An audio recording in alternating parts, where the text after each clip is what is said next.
नमस्कार साथियों, स्वागत है आपका अपने YouTube channel the institute of mathematics में। मैं हूं प्रिंस कुमार।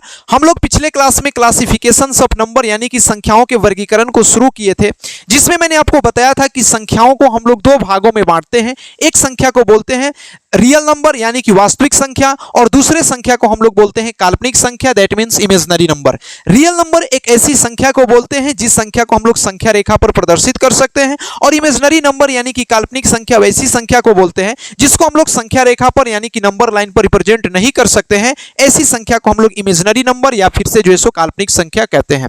फिर हमने बताया कि रियल नंबर को मैंने दो कैटेगरी में डिवाइड किया था, जिसमें मैंने कहा कि रियल नंबर भी दो तरीके के होते हैं। एक संख्या को बोलते हैं रेशनल नंबर और एक को बोलते हैं इरेशनल नंबर। रेशनल नंबर से मतलब है कि परिमेय संख्या और अपरिमेय संख्या। परिमेय संख्या वैसी संख्या को बोलते हैं जिन संख्या को p बाई q के रूप में लिख सकते हैं, जहां p और q दोनों के दोनों पूर्णांक होते हैं और q does not equal to 0 यानी कि q 0 के बराबर नहीं होता है। ऐसी संख्या को हम लोग क्या कहते हैं? परिमेय संख्या बोलते हैं।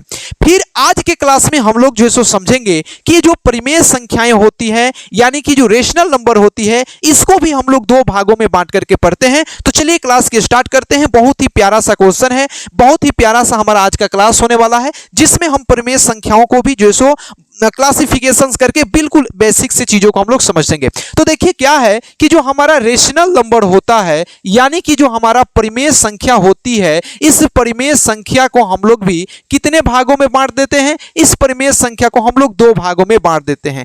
एक भाग को हम लोग कहते हैं इंटीजर्स कहते हैं, यानी कि हिंदी में इसको बोला जाता है पूर्णांक, और दूसरे को जो है सो हम लोग बोलते हैं डेसिमल बोलते हैं, यानी कि इसको हिंदी में बोला जाता है दशमलव बोला जाता है। यानी कि जो हमारा रेशनल नंबर है, परिमेय संख्या है, उसको हम लोग कितने कैटेगरी में बांटते हैं? दो कैटेगरी में बांटते हैं। एक को बोलते हैं इंटीजर्स और एक को बोलते हैं डेसिमल। इंटीजर्स भी यह भी एक प्रकार का फ्रैक्शनल पार्ट ही है, और डेसिमल भी जो है सो क्या होता है? एक प्रकार का क्या बोलते हैं? एक प्रकार का फ्रैक्शनल पार्ट ही होता है। तो इस चीज को हम लोग जो है सो अलग से, डेसिमल को हम लोग बाद में कंप्लीट करेंगे। अभी हम जो है सो इंटीजर्स के बारे में पढ़ते हैं। देखिए इंटीजर्स को हिंदी में कहते हैं पूर्णांक। पूर्णांक का मतलब होता है कि इसमें पूरा अंक होना चाहिए। जब इसके शाब्दिक अर्थ को पढ़िएगा तो इसमें लिखा रहता है पूर्णांक का मतलब होता है पूरा अंक, यानी कि कोई भी इसमें डेसिमल नहीं आ सकता है।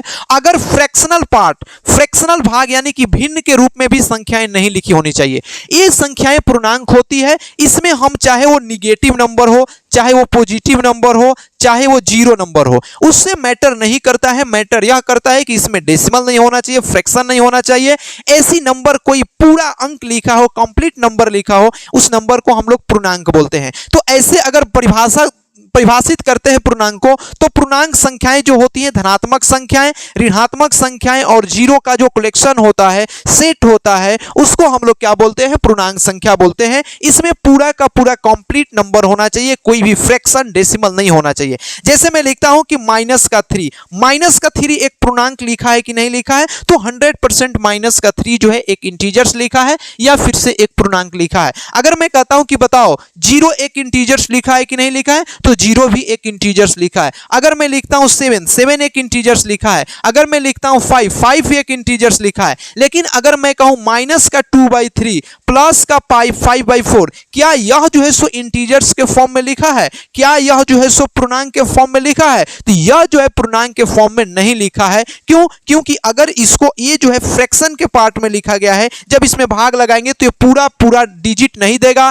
पूरा अंक नहीं देगा कि रिजल्ट डेसिमल में प्रोवाइड करेगा। इसलिए ये संख्याएं जो है सो इंटीजर्स नहीं लिखी गई है। तो एक बात आपको पता चल गया होगा कि इंटीजर्स का मतलब क्या होता है। इंटीजर्स का मतलब होता है कि पूरा अंक से होता है, चाहे वो संख्याएं माइनस में लिखी जाती हो या संख्याएं प्लस में लिखी जाती हो। अब मैं एक और बात बता दूं कि इंटीजर्स में पूछा जाएगा कि बताओ 0 जो है सो धनात्मक संख्या है कि ऋणात्मक संख्या है, मतलब कि पॉजिटिव है या निगेटिव है? तो 0 ना तो पॉजिटिव में आता है और ना ही जो है सो किस में आता है? निगेटिव में आता है। तो 0 ना तो पॉजिटिव होता है और ना ही जो है सो क्या होता है? निगेटिव होता है। तो इस चीजों का आपको खास ध्यान रखना है। अब हम लोग आगे बढ़ते हैं। इंटीजर से आपको समझ में आ गया होगा कि इसमें पॉजिटिव नंबर आएगा, निगेटिव नंबर आएगा, और जो है सो जो भी इसके पार्ट्स होते हैं, इसके टाइप्स होते हैं, इसको हम लोग समझ लेते हैं। इंटीजर्स को हम लोग 5 कैटेगरी में बांट करके क्या करते हैं? पढ़ते हैं या समझते हैं। पहला जो इंटीजर्स होता है इसको हम लोग बोलते हैं पॉजिटिव इंटीजर्स। क्या बोलते हैं? पॉजिटिव इंटीजर्स बोलते हैं, या फिर से हिंदी में इसको धनात्मक पूर्णांक बोलते हैं। क्या बोलते हैं? धनात्मक पूर्णांक बोलते हैं। और इसी पॉजिटिव इंटीजर्स को हम लोग एक दूसरे भी शब्दों से जानते हैं, जिसको हम लोग बोलते हैं नेचुरल नंबर या प्राकृतिक संख्याएं भी बोला जाता है पॉजिटिव इंटीजर्स को। तो ये जो पॉजिटिव इंटीजर्स होते हैं क्या होते हैं? +1 होता है, +2, +3, +4 डॉट डॉट कहां तक? इन्फिनाइट तक होता है। यानी कि 1 से शुरू होता है और कहां तक ट्रेवल करता है? कहां तक जाता है? इन्फिनाइट तक जाता है। ऐसी नंबर्स को हम लोग क्या बोलते हैं? पॉजिटिव इंटीजर्स बोलते हैं, या फिर से जो है सो धनात्मक संख्याओं के रूप में जानते हैं। तो धनात्मक संख्याएं या पॉजिटिव इंटीजर्स क्या होती है? +1, +2, +3, +4 डॉट डॉट कहां तक? इन्फिनाइट तक जाता है। ऐसी नंबर्स को हम लोग बोलते हैं पॉजिटिव इंटीजर्स। इसी को हम लोग जो है सो क्या बोलते हैं? इसी को हम लोग बोलते हैं प्राकृतिक संख्या बोलते हैं, या फिर से इसी को हम लोग बोला जाता है नेचुरल नंबर भी बोला जाता है। ये बात याद रखना है। तो पॉजिटिव इंटीजर्स कहां से शुरू होता है? 1 से शुरू होकर के कहां तक जाता है? इन्फिनाइट तक जाता है। दूसरा इंटीजर्स होता है जिसको हम लोग बोलते हैं निगेटिव इंटीजर्स। क्या बोलते हैं? निगेटिव इंटीजर्स बोलते हैं। हिंदी में इसको बोला जाता है ऋणात्मक संख्या बोलते हैं। क्या बोलते हैं? ऋणात्मक संख्या। मतलब कि -1, -2, -3, -4 डॉट डॉट कहां तक? इन्फिनाइट तक। यानी कि -1, -2 यानी कि जो निगेटिव नंबर्स होती है उसको हम लोग क्या बोलते हैं? ऋणात्मक पूर्णांक बोलते हैं। अंग्रेजी में इसको बोला जाता है निगेटिव इंटीजर्स। -1, -2, -3, -4 ये सभी जो है सो क्या होती है? निगेटिव इंटीजर्स की कैटेगरी में आता है। फिर तीसरा जो होता है जिसको हम लोग बोलते हैं जीरो इंटीजर्स बोलते हैं, या फिर से जो है सो शून्य पूर्णांक बोला जाता है। क्या बोलते हैं? शून्य पूर्णांक। यानी कि इसमें सिर्फ और सिर्फ जीरो आता है। इसमें जीरो ना तो पॉजिटिव में आता है और ना ही जो है सो किसमें आता है? निगेटिव में आता है। इसको हम लोग बोलते हैं शून्य पूर्णांक बोलते हैं, या फिर से जो है सो जीरो इंटीजर्स में इसको कैलकुलेट करते हैं। फिर इसके बाद से आता है नॉन निगेटिव इंटीजर्स होता है, जिसको हिंदी में बोलते हैं गैर ऋणात्मक पूर्णांक। क्या बोलते हैं?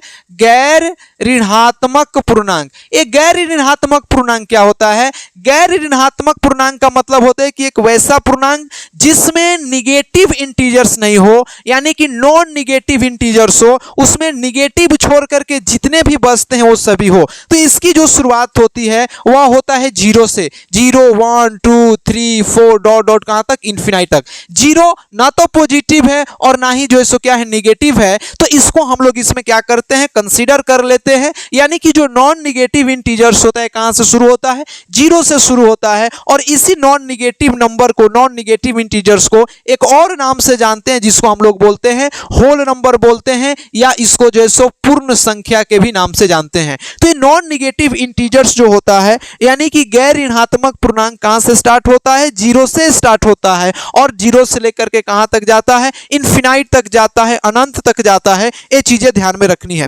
फिर इसके बाद से आता है नॉन पॉजिटिव इंटीजर्स। क्या होता है?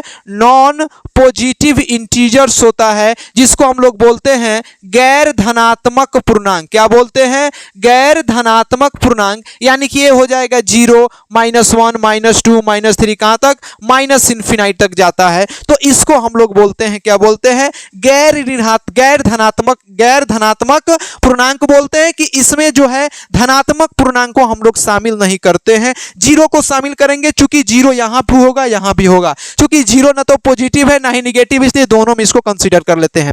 समझते हैं कि जो पॉजिटिव इंटीजर्स होता है इसका हम लोग क्लासिफिकेशंस करते हैं कि पॉजिटिव इंटीजर्स को अब हम लोग इसमें वर्गीकृत करेंगे कि जो पॉजिटिव इंटीजर्स यानी कि धनात्मक संख्याएं होती है, इन संख्याओं कितने तरह की होती है, उन सारी संख्याओं को क्या क्या फंक्शंस होते हैं, और उससे आपके पेपर में किस तरीके के क्वेश्चन, किस तरीके के सवाल पूछे जाते हैं, इन तमाम चीजों को जो है सो अभी हम लोग इसमें समझने का काम करेंगे। तो आई होप हमारा जो पॉजिटिव इंटीजर्स है, यानी कि पॉजिटिव इंटीजर्स जिसको हिंदी में बोलते हैं धनात्मक पूर्णांक, क्या बोलते हैं? धनात्मक पूर्णांक बोलते हैं। इस धनात्मक पूर्णांक के क्लासिफिकेशंस क्या होते हैं, इस चीज को समझते हैं। तो सबसे पहला अगर हम बात करते हैं पॉजिटिव इंटीजर्स में, तो आपने बहुत बेहतरीन तरीके से पढ़ा होगा। सबसे पहले में हम लोग कैलकुलेट करते हैं इवन नंबर यानी कि सम संख्या। सम संख्या किसको बोलते हैं? तो सम संख्या पॉजिटिव इंटीजर्स को हम लोग क्लासिफिकेशन कर रहे हैं। एक बात ध्यान में रखना कि यहां पे जो भी हम लोग नंबर्स को लेंगे वे सारे के सारे पॉजिटिव नंबर्स होंगे, निगेटिव या नॉन निगेटिव नंबर्स नहीं होगा, इसलिए इस चीज को खास ध्यान रखना है। तो सम संख्या किसको बोलते हैं? तो सम संख्या वैसे नंबर को बोलते हैं, वैसा नंबर जो दो से क्या होता है, कंप्लीट डिवाइड हो जाता है, जिसमें कंप्लीट डिवाइड हो जाता है और जो रिजल्ट आता है, जो हमारा परिणाम आता है, वह एक मतलब कि पॉजिटिव इंटीजर्स आता है। ऐसे नंबर को जो हम लोग क्या बोलते हैं? इवन नंबर बोलते हैं। कहने का मतलब है कि वैसा नंबर जिस नंबर में दो से पूरा पूरा भाग लग जाए उस नंबर को हम लोग बोलते हैं सम संख्या या फिर से इवन नंबर बोलते हैं। लेकिन एक बात ध्यान रखना है कि यहां पे जो भी हम सम संख्या की बात करेंगे वे सारे के सारे पॉजिटिव इंटीजर्स होंगे, यानी कि धनात्मक संख्या, दैट मीन नेचुरल नंबर, प्राकृतिक संख्याएं की जो क्या होगी, बात होगी। अगर बात करेगा कोई कि बताइए कि जीरो इवन नंबर है कि नहीं है, तो जीरो भी एक इवन नंबर है, क्योंकि जीरो में अगर हम दो से कम भाग लगाएंगे तो ये पूरी जीरो बार में कट जाएगा। अगर हम -2 में 2 से भाग लगाएंगे तो ये भी कट जाएगा। लेकिन यहां पे हम लोग जो बात करेंगे पॉजिटिव की बात करेंगे, जीरो पॉजिटिव नंबर नहीं है, -2 पॉजिटिव नंबर नहीं है, इसलिए हम लोग जो बात करेंगे, अगर हमको कंसीडर करना होगा कि सबसे स्मॉलेस्ट इवन नंबर हम लोग यहां पे जो कंसीडर करेंगे वह हो जाएगा 2 हो जाएगा। एक बात ध्यान में रखना है, कई बार क्वेश्चन को अलग तरीके से कुछ लोग पूछते हैं कि बताओ कि जीरो इवन नंबर है कि नहीं। तो जीरो इवन नंबर है, लेकिन हम लोग जो अभी पढ़ रहे हैं वो पढ़ रहे हैं केवल और केवल पॉजिटिव इंटीजर्स पर, इसलिए हमारा सबसे छोटा इवन नंबर जो क्या होगा, 2 होगा या फिर से जो 2 हो जाएगा। उसके बाद से 4 होगा, 6 होगा, 8 होगा, 10 होगा, इस तरीके से आते रहेंगे नंबर। तो पूछा जाएगा कि सबसे छोटा इवन नंबर क्या होता है? 2 होता है, 4 होता है, 6 होता है, 8 होता है, 10 होता है, ठीक है। फिर इवन नंबर के बाद जो आता है उसको हम लोग बोलते हैं ऑड, यानी कि विषम संख्या। विषम संख्या का मतलब क्या होता है? तो विषम संख्या वैसी संख्या को बोलते हैं जिस नंबर को, ऐसी नंबर जिसमें 2 से कंप्लीट डिवाइड नहीं होता है, उसको हम लोग बोलते हैं ऑड नंबर। यानी कि 2 से जो है इसमें कंप्लीट डिवाइड जो है सो नहीं होता है, 2 से पूरा पूरा भाग इस नंबर में नहीं लगता है, ऐसी नंबर को हम लोग ऑड नंबर या फिर से जो सो विषम संख्या के कैटेगरी में डिवाइड करते हैं। अगर बात करें इस एग्जांपल की तो 1 हो जाएगा, 3 होगा, 5 होगा, 7 होगा, 9 होगा, 11 होगा, डॉट डॉट कहां तक, इनफिनाइट तक जो सो नंबर चलते चला जाएगा। तो ये इवन नंबर हो गया, फिर से जो सो क्या हो जाएगा, ऑड नंबर हो जाएगा। आई होप कि इस चीज को आप समझे होंगे, इवन नंबर और ऑड नंबर। तीसरा नंबर जो होता है इसको हम लोग बोलते हैं प्राइम नंबर बोलते हैं, या हिंदी में इसको बोला जाता है अभाज्य संख्या। क्या बोला जाता है? अभाज्य संख्या। तो अभाज्य संख्या वैसी संख्या को बोलते हैं, वैसा नंबर जिसका केवल और केवल हमेशा 2 डिफरेंट फैक्टर होना चाहिए, जिसके केवल और केवल 2 डिफरेंट फैक्टर हो, ऐसे नंबर को हम लोग प्राइम नंबर के श्रेणी में रखते हैं। यानी कि यहां पे जो होना चाहिए ऑलवेज 2 डिफरेंट फैक्टर होना चाहिए, 2 different factor. A number which have always 2 different factor are known as prime number, या फिर से अभाज्य संख्या बोला जाता है। एक वैसी संख्या जिस संख्या में कम से कम कितने नंबर्स की कितने प्राइम नंबर कितने डिफरेंट फैक्टर होना चाहिए, तो 2 डिफरेंट फैक्टर होना चाहिए। ऐसी नंबर को, ऐसी संख्या को हम लोग किस कैटेगरी में रखते हैं? प्राइम नंबर्स, या फिर से अभाज्य संख्या के अभाज्य संख्या में क्या करते हैं? कैटेगरी करते हैं। आई बात समझ में? यानी कि ऐसा नंबर ऐसे भी कर सकते हैं, वैसा नंबर जिसमें 2 डिफरेंट फैक्टर होते हैं। जैसे अगर हम बात करें 2 का, अगर मैं 2 का डिफरेंट लिखूंगा तो एक 1 मिलेगा और क्या मिल जाएगा? 2 मिलेगा। अगर मैं कहूंगा कि 3 का बताइए तो 3 का भी लिखेंगे तो क्या हो जाएगा? 1 3 होगा। अगर मैं कहूंगा 5 का बताइए तो 1 और 5 होगा। अगर मैं कहूंगा 7 का बताइए तो 1 और 7 होगा। लेकिन मैं कहूंगा 6 का फैक्टर लिखिए तो इसका हर हाल में 2 ही फैक्टर मिल रहा है, 2 से अधिक फैक्टर इसके नहीं मिल रहे हैं। मैक्सिमम प्राइम नंबर में जो फैक्टर्स होने चाहिए वे 2 ही होने चाहिए, 2 से अधिक होगा तब वह प्राइम नंबर की श्रेणी में नहीं आएगा। 6 का अगर फैक्टर लिखेंगे तो 1 हो जाएगा, 2 हो जाएगा, 3 हो जाएगा, 6 होगा।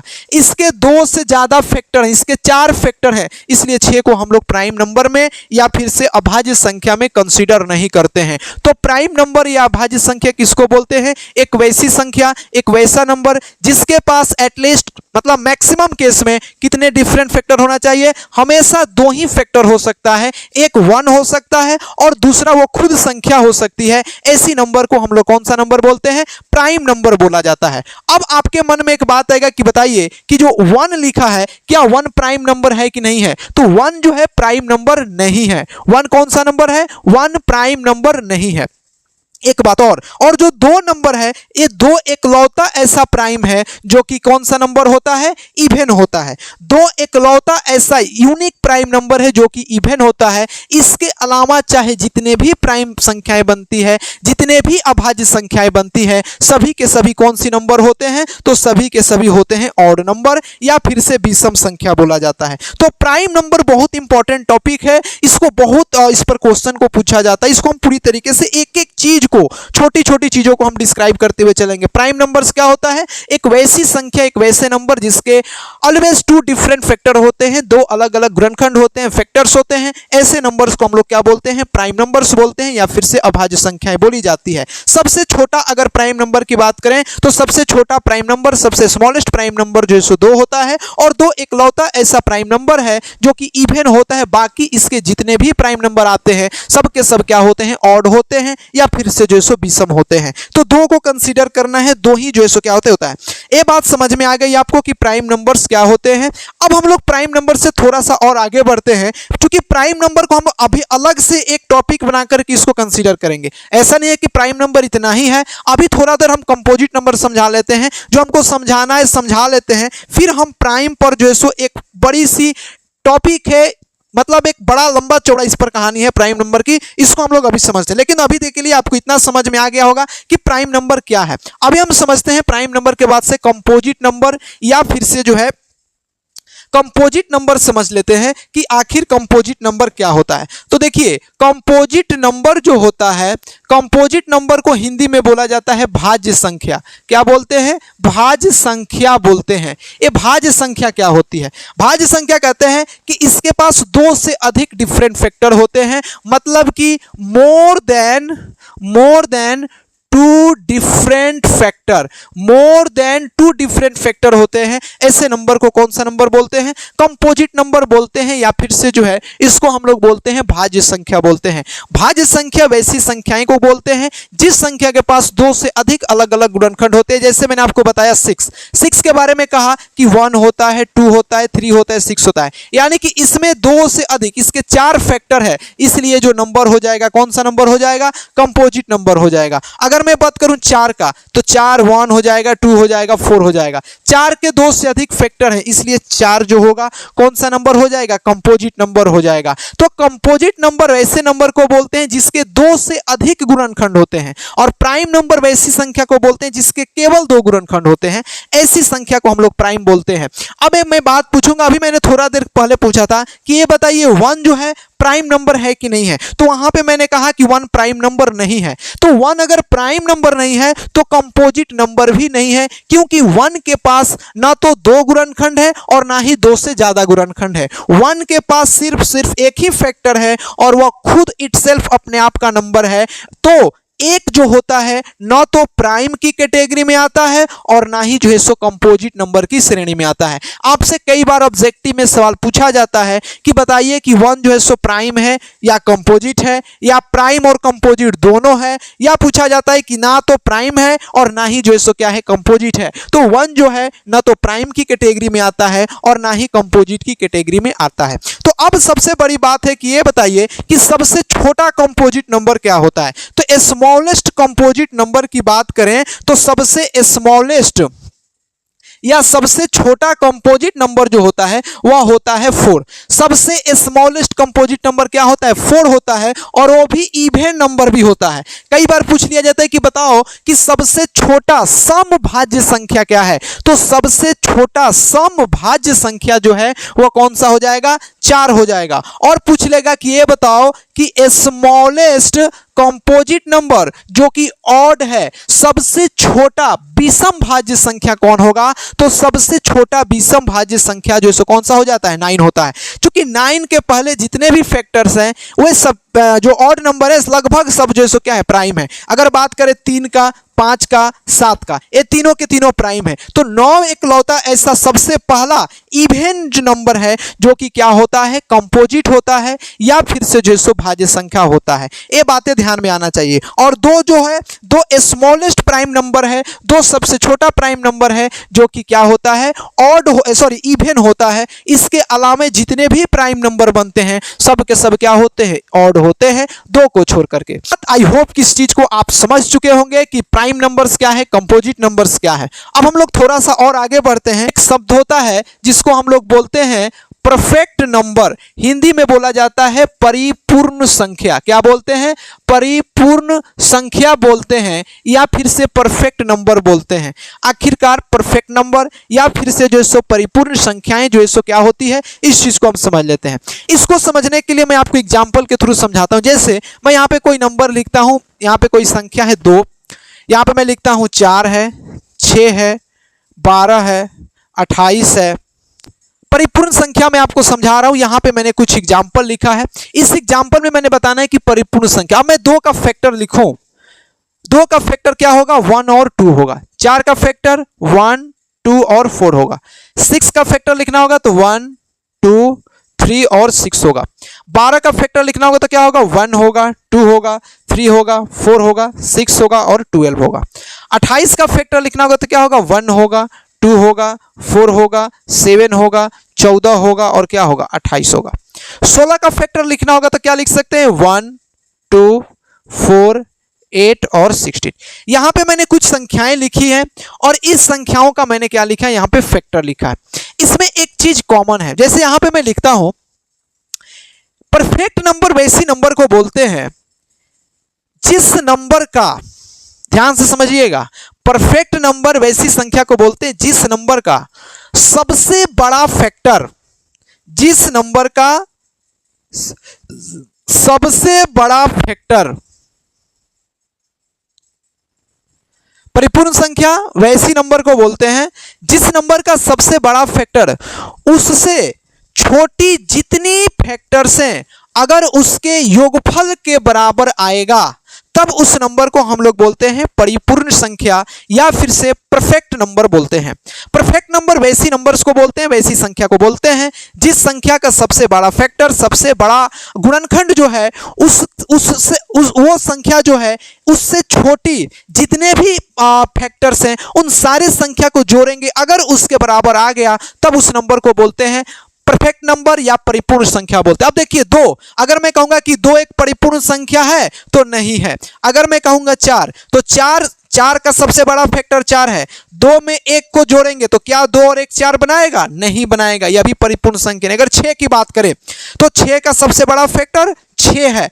अब बाकी ये जो संख्या इसको जोड़ के देखिए, 3 और 2 5, 5 और 1 6, यानी कि यह जो होगी परिपूर्ण संख्या बनाएगी, परफेक्ट नंबर बनाएगा। अगर 12 की बात करें तो 6 और 4 10, 10 और 3 13, 13 और 2 15, 1 16, यह भी परिपूर्ण संख्या नहीं। 28 को देख लीजिए, 14 और 7 21, 21 और 4 25, 25 2 27, 1 28, यह एक परिपूर्ण संख्या। 16, 8 4 12, 12 2 14, 1 15, यह भी संख्या नहीं होगी। यानी कि परिपूर्ण संख्या को देखने के बाद से हम ये बता सकते हैं कि वैसी संख्या जिसका सबसे बड़ा फैक्टर उससे छोटी जितनी भी फैक्टर से सबको जोड़ करके बड़े फैक्टर्स के बराबर आ जाएगा तब उस नंबर को, ऐसी संख्या को परिपूर्ण संख्या या परफेक्ट नंबर के रूप में जानते हैं। तो हमने यहां से पता किया अभी तक हम लोगों के पास सिर्फ और सिर्फ 4 ही नंबर हैं जो कि परफेक्ट नंबर की श्रेणी में आता है। एक तो नंबर 6 होता है, दूसरा होता है 28 और तीसरा नंबर होता है 496 और एक होता है 8128।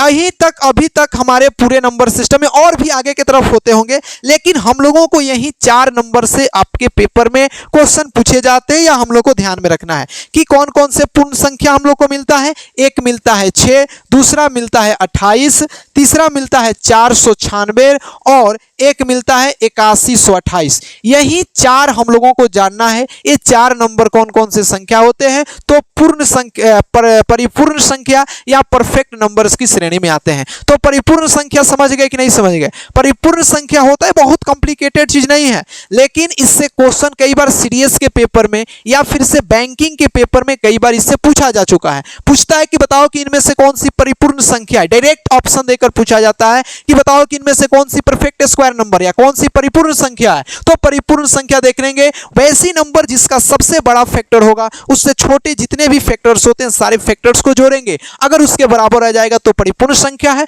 अदरवाइज परिपूर्ण संख्या या परफेक्ट स्क्वायर परफेक्ट नंबर नहीं है। तो ये चार याद रखना है, 6 हो गया, 28 हो गया, 496 होगा, 8 1 2 8। समझ में आ गया कि नहीं आ गया? तो हमने यहां पे एक चीज आपको समझाया क्या कि परफेक्ट नंबर या फिर से परिपूर्ण संख्या। अब मैंने आपको थोड़ा देर पहले कहा था कि मैं प्राइम नंबर्स पर फिर से वापस आऊंगा, क्योंकि प्राइम नंबर एक बहुत अच्छा टॉपिक है और इससे कई बार क्वेश्चन पूछे जाते हैं और बहुत बेहतरीन लेवल के क्वेश्चन आपके एसएससी के पेपर में हो या फिर से आपके रेलवे के पेपर में हो, तमाम चीजों में जो है सो इससे क्वेश्चन को पूछा जाता है, प्राइम नंबर से, अभाज्य संख्या से। तो फिर हम लोग हेडिंग बनाएंगे, फिर से हम आते हैं प्राइम नंबर के ऊपर, क्योंकि ये बहुत इंपॉर्टेंट टॉपिक है जिसको हम लोग बोलते हैं अभाज्य संख्या। क्या बोलते हैं? अभाज्य संख्या बोलते हैं, प्राइम नंबर बोलते हैं। अभी मैंने बताया प्राइम नंबर क्या होता है, वैसी संख्या जिसके केवल और केवल 2 फैक्टर्स होते हैं, ऐसी संख्या को क्या बोलते हैं? प्राइम नंबर बोलते हैं। और प्राइम नंबर में क्या होता है कि सबसे छोटा प्राइम नंबर 2 होता है, जो कि 2 इकलौता इवन नंबर होता है। इसके अलावा जितने भी प्राइम नंबर बनते हैं सभी के सभी क्या होते हैं? ऑड होते हैं या फिर से जो सो विषम होते हैं। इस चीजों का आपको खास ध्यान रखना है। अब हम फिर आते हैं प्राइम नंबर के ऊपर कि प्राइम नंबर से क्या क्या हम लोगों को क्वेश्चन बनते हैं। सबसे पहले आपको एक बात ध्यान रखना है कि अगर आप 1 से 10 तक संख्या लिखते हैं ना, 1 से लेकर के 10 तक जब संख्याएं लिखेंगे तो उसमें सिर्फ और सिर्फ 4 प्राइम नंबर आते हैं। 1 से लेकर के 10 के बीच में कितने प्राइम नंबर आते हैं? 1 से लेकर के बीच में 10 प्राइम नंबर आते हैं। कौन कौन सा आता है? 2 3 5 और 7 आते हैं। 1 से 10 के बीच में कितने प्राइम, ये आपको याद कर लेना है, ये चीजें आपको याद होनी चाहिए। कम से कम 1 से लेकर के 100 तक में कितने प्राइम नंबर आते हैं आपको जबानी याद होना चाहिए। 1 से 10 के बीच में 4 प्राइम होते हैं, 2 3 5 7 होते हैं। दूसरा, अगर कहा जाए कि 1 से 20 तक में कितने प्राइम नंबर होते हैं, तो 1 से 20 तक में कौन कितने होते हैं? 8 होते हैं। अगर मैं लिखूंगा तो 1 हो जाएगा, 2 हो जाएगा, 3 होगा, 5 होगा, 7 होगा, फिर 11 होगा, फिर 13 होगा, फिर से जो 17 होगा और क्या हो जाएगा? 19 हो जाएगा। तो यहां से देखिए 2 2 4 2 6 और 2 8 प्राइम नंबर हो गए। अगर मैं कहूंगा कि आप 1 से लेकर के 50 तक लिखिए, 1 से लेकर के 50 तक में कितने प्राइम नंबर होते हैं? तो 15 प्राइम नंबर होते हैं, 15 प्राइम नंबर्स होते हैं। कौन कौन सा? सबसे पहले लिखेंगे 2 3 5 7 11 13 17 19 23, 23 के बाद से होता है 29, 29 के बाद से होता है 31, 31 के बाद से हो जाएगा आपको 37 हो जाएगा, फिर हो जाएगा 41, फिर हो जाएगा 43, 43, फिर 43 के बाद से जो है क्या हो जाएगा? 47 हो जाएगा। ये 15 प्राइम नंबर्स जो है लिखे जाते हैं। काउंट करिए, 2 2 4 2 6 2 8 2 10 2 12 2 14 और 1 15, यानी कि 1 से 50 तक में ये जो है क्या लिखे जाते हैं? प्राइम नंबर लिखे जाते हैं। अगर बात किया जाए 1 से 100 तक में कितने प्राइम नंबर होते हैं, तो 1 से 100 तक में अगर प्राइम लिखने की बात करें तो फिर यहां से लिखेंगे 2 3 5 7 11 13 17 19 23 29 31 37 हो गया, 41 हो गया, 43 हो गया, 47 हो गया। फिर उसके बाद से आपको आता है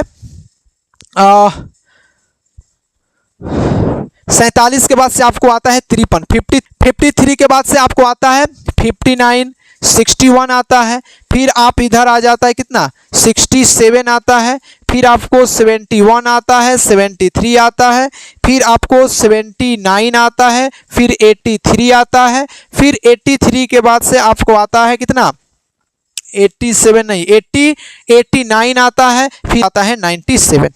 ये जो है हमारे 1 से लेकर के 100 तक में कितने प्राइम नंबर आते हैं? 25 नंबर आते हैं। देखिए 2 2 2 4 2 6 2 8 2 10 2 12 2 14 1 15 16 17 18 19 20 21 22 23 24 और 1 25 हो गए। यानी कि आपको याद रखना है, क्या याद रखना है कि 1 से लेकर के 10 तक में कितने प्राइम नंबर होते हैं? 4, 2 3 5 7। इस सभी चीज का हम लोग जब क्वेश्चन की प्रैक्टिस करेंगे तो यहां पे इसका यूज हम लोग करेंगे। फिर 1 से 20 तक में कितने प्राइम नंबर आते हैं? 2 3 5 7 11 13 17 19। 1 से 50 तक में 15 आते हैं, 2 3 5 5 7 11 13 17 19 23 29 31 33 41 43 47 1 से 100 तक में 25 आते हैं 2 3 5 7 11 13 17 19 23 29 31 33 41 43 47 53 59 61 67 71 73 79 83 89 और 97। तो ये जो होते हैं क्या होते हैं, सभी के सभी प्राइम नंबर्स होते हैं या फिर से जो सो अभाज्य संख्याएं होती है। और कम से कम आपको 1 से लेकर के 100 के बीच में, या आप 1 से लेकर के 200 तक भी आते, लेकिन कम से कम आपको 1 से 100 तक जो है प्राइम नंबर्स होना चाहिए। हम लोग को सीखना है कि किसी भी नंबर को देख करके हम लोग कैसे पता लगाएंगे कि वो जो नंबर है वो प्राइम नंबर लिखा है या फिर से जो है सो नहीं लिखा है। इस चीज को हम लोग कैसे पता लगाएंगे, तो एक चीज आपको ध्यान, अब हम लोग को सीखना है हाउ टू फाइंड, यानी कि हम लोग कैसे पता करें, कैसे इस चीज को जानने का काम करेंगे कि वो नंबर जो लिखा है वह प्राइम नंबर है या फिर से कंपोजिट नंबर है। तो इसके मैं 2 तरीके बताऊंगा। पहला तरीका मैं आपको सामने बताता हूं। पहला तरीका क्या है, जैसे मैं आपके सामने एक नंबर लिखता हूं, जैसे आपको 2-3 चीजें पता होनी चाहिए। अगर पूछा जाए कि स्मॉलेस्ट प्राइम नंबर क्या होता है, तो सबसे छोटा प्राइम नंबर 2 होता है। अब मैं कोई एक नंबर लिखता हूं, जैसे मैं लिखता हूं 201। अब हमको देख करके बताना है कि जो 201 नंबर लिखा है क्या यह सम संख्या है या फिर प्राइम नंबर है कि नहीं, इसको कैसे पता करें। तो पता करने का सिंपल तरीका आपको मैं बता देता हूं। जब भी हमारे सामने कोई भी संख्या दी जाती है, बताइए कि यह संख्या प्राइम नंबर है या नहीं है, तो करेंगे क्या कि इससे, इसके आसपास यानी कि इससे बड़ी एक परफेक्ट स्क्वायर नंबर हम सोचेंगे। तो एक बात बताइए, 201 से जस्ट बड़ी परफेक्ट स्क्वायर नंबर क्या होता है, पूर्ण वर्ग संख्या जो है क्या होता है, 225 होता है। और 225 का जब स्क्वायर रूट निकालेंगे तो हो जाएगा 15। कितना हो जाएगा, 15 हो जाएगा। ध्यान से समझिएगा, हम कैसे पता करेंगे कि नंबर प्राइम नंबर है या नहीं है। या हमको अगर पता करना हो कि ये जो संख्या लिखी गई है यह प्राइम नंबर है कि नहीं है, इसको पता करने के लिए इससे जस्ट बड़ी हम एक परफेक्ट स्क्वायर नंबर को कंसीडर करते हैं, मान लेते हैं, और फिर उस परफेक्ट स्क्वायर नंबर का स्क्वायर रूट निकाल देते हैं। कितना होता है, 15। अब 15 से छोटी जितनी भी प्राइम नंबर है सबको लिख लेते हैं। तो 15 से छोटी कौन कौन सी प्राइम नंबर है, 2 है, 3 है, 5 है, 7 है, 11 है और 13 है। यही प्राइम नंबर है। अगर इनमें से किसी भी एक संख्या से इसमें भाग लग जाएगा तब यह संख्या प्राइम नंबर नहीं होगा। अगर इसमें किसी भी संख्या से भाग नहीं लगेगा तब जाकर के संख्या जो है कौन सी होगी, कंपोजिट नंबर, प्राइम नंबर होगी। इससे भाग नहीं लगना चाहिए। अब इसमें 2 से देखिए, तो 2 से विभाज्यता का नियम होता है कि लास्ट अंक 1 भी, 2 से इसमें भाग नहीं लगेगा। 3 से चेक करते हैं, तो 3 से विभाज्यता का नियम होता है कि अंकों का योगफल 3 से विभाज्य होना चाहिए। 2 में 1 को जोड़ेंगे 3 से विभाज्य हो जाएगा। यह 3 से विभाज्य है, मतलब कि जो संख्या हमने लिया है यह प्राइम नंबर नहीं है। यह संख्या जो कौन सी नंबर लिखी गई है, कंपोजिट नंबर लिखी गई है। इसी तरीके से मैं एक और संख्या आपके सामने लिखता हूं, बताइएगा। मैं लिखता हूं 211। ये बताइए कि 211 जो है यह प्राइम नंबर है या फिर से नहीं है। यह प्राइम नंबर यानी कि अभाज्य संख्या है या नहीं है, इसको पता करने के लिए फिर वही प्रोसेस लगाएंगे। 211 से जस्ट बड़ा परफेक्ट स्क्वायर नंबर कंसीडर करेंगे, तो 211 से जस्ट बड़ा परफेक्ट स्क्वायर नंबर क्या होगा, 225, और 225 का वर्गमूल होता है 15। 15 से छोटी वही प्राइम नंबर लिखेंगे, 2 हो जाएगा, 3 होगा, 5 होगा, 7 होगा, 11 होगा, 13 होगा। अब इनमें से किसी भी एक नंबर से भाग लग जाएगा तो संख्या प्राइम नंबर नहीं हो सकता। अब भाग लगाइए, 2 से इसमें भाग तो पहले ही न लगेगा क्योंकि इकाई का अंक 2 से भाग लगना चाहिए। 2 से और 5 से भाग नहीं लगेगा क्योंकि इकाई का अंक खत्म है। अब चेक करते हैं 3 से, तो 3 से विभाज्यता का नियम होता है कि अंकों का योगफल 3 से होना चाहिए। तो 2 और 1, 3 और 1 4, 3 से भी नहीं होगा। 7 से चेक कर लेते हैं, तो 7 से विभाज्यता का नियम होता है कि इकाई का अंक जो है 7 के 21, इसमें 1 नहीं लगेगा, 7 से विभाजन। 11 से लगाएंगे तो 11 एकम 11, 101, 11 से भी नहीं होगा। 13 से भाग लगाएंगे तो 13 एकम 13 और 8 1, 13 से भी नहीं होगा। यानी कि 211 जो संख्या लिखा गया है इनमें किसी भी संख्या से विभाजित नहीं है, मतलब कि 211 जो लिखा है यह कौन सा नंबर लिखा है, प्राइम नंबर लिखा है या फिर से अभाज्य संख्या लिखा गया है। अब देखिए यहाँ पे मैंने कुछ क्वेश्चन लिया है, जिस क्वेश्चन में आपको देख करके बताना है कि ये संख्याएं जो है प्राइम नंबर्स हैं या नहीं है। पहला क्वेश्चन मैंने आपको लिया है 281, देख करके बताना है कि 281 प्राइम नंबर है यानी कि अभाज्य संख्या है कि नहीं है। इसको पता करने के लिए करेंगे क्या कि 281 से जस्ट बड़ा परफेक्ट स्क्वायर नंबर सोचेंगे। तो 281 से जस्ट बड़ा परफेक्ट स्क्वायर नंबर होता है 289, 289, और 289 का वर्गमूल होता है 17। अब 17 से छोटे जितने भी प्राइम नंबर होते हैं सबको लिखेंगे, 17 को नहीं लिखेंगे, 17 से छोटा। 17 से छोटा क्या क्या हो जाएगा, 2 होगा, 3 होगा, 5 होगा, 7 होगा, 11 होगा और 13 होगा। ये हमने प्राइम नंबर ले लिया। अब इसमें भाग लगाकर देखिए कि क्या इसमें किसी भी एक नंबर से भाग लगता है कि नहीं लगता है। इसमें 2 से तो भाग पहले नहीं लगेगा, 5 से भाग पहले नहीं लगेगा, क्योंकि 2 और 5 से विभाज्यता का नियम सेम होता है कि किसी भी नंबर का अंतिम एक अंक 2 से या 5 से विभाज्य होना चाहिए। यहाँ पे 1 है तो 2 से भी नहीं होगा और 5 से भी नहीं होगा, तो 2 और 5 पे नहीं, खत्म हो गया। अब 3 से चेक करते हैं, तो 3 से विभाज्यता का नियम होता है कि अंकों का योगफल देखेंगे। 8 2 10 है कि 11, 3 से भी नहीं होगा। 7 से देखेंगे तो 7 चौक 28, 7 से भी नहीं होगा। 11 से देखेंगे तो 11 दूना 22 और 6 1 61 नहीं होगा। 13 से देखेंगे 13 दूना 26, 2 1 नहीं होगा। यानी कि इसमें किसी भी संख्या से इसमें भाग नहीं लग रहा है, मतलब कि ये संख्या जो सो कौन सा नंबर होगा, प्राइम नंबर होगा। ये संख्या जो सो प्राइम नंबर में आएगा, अभाज्य संख्या में आएगा। दूसरा 123 है, तो 123 से जस्ट बड़ा प्राइम नंबर क्या आता है, 144 144 आता है, और 144 का वर्गमूल कितना होता है, 12। तो 12 से छोटा प्राइम नंबर लेंगे, 2 3 5 7 और 11। अब इसमें देखिए कि किसी भी नंबर से भाग लगेगा, 2 से भाग नहीं लगेगा, 5 से भाग नहीं लगेगा, पहले कट जाएगा। 3 से देखते हैं, 3 2 5 और 6, इसमें 3 से भाग लग जा रहा है, मतलब कि यह प्राइम नंबर नहीं होगा। यह जो सो कौन सा नंबर हो जाएगा, कंपोजिट नंबर हो जाएगा। उसी तरीके से 4 4 9 है, तो 4 4 9 से जस्ट बड़ा प्राइम नंबर सोचिए, तो 449 से जस्ट बड़ा 484 होता है, और 484 जो होता है वह किसका वर्गमूल होता है, 22 का। तो 22 से छोटा जितना प्राइम नंबर होता है लिखिए, 2 हो जाएगा, 3 होगा, 5 होगा, 7 होगा, 11 होगा, 13 होगा, 17 होगा और 19 होगा। अब इसमें देखते हैं कि इसमें किस नंबर से इसमें भाग लगता है। 2 से भी नहीं लगेगा, 5 से भी नहीं लगेगा। 3 से देखिए, 4 4 8 8 9 17, 3 से भी नहीं लगेगा। 7 से देखेंगे तो ये हो जाएगा 7 दूना 7 छक 42, 2 9 7 चौक 28, 7 से भी नहीं लगेगा। 11 से देखिए, 11 चौक 44 नहीं लगेगा। 13 3 39, 5 9, 13 से भी नहीं लगेगा। 17 से देख सकते हैं तो 17 दूना 34, 17 9 100, 17 छक 102, 102 नहीं होता।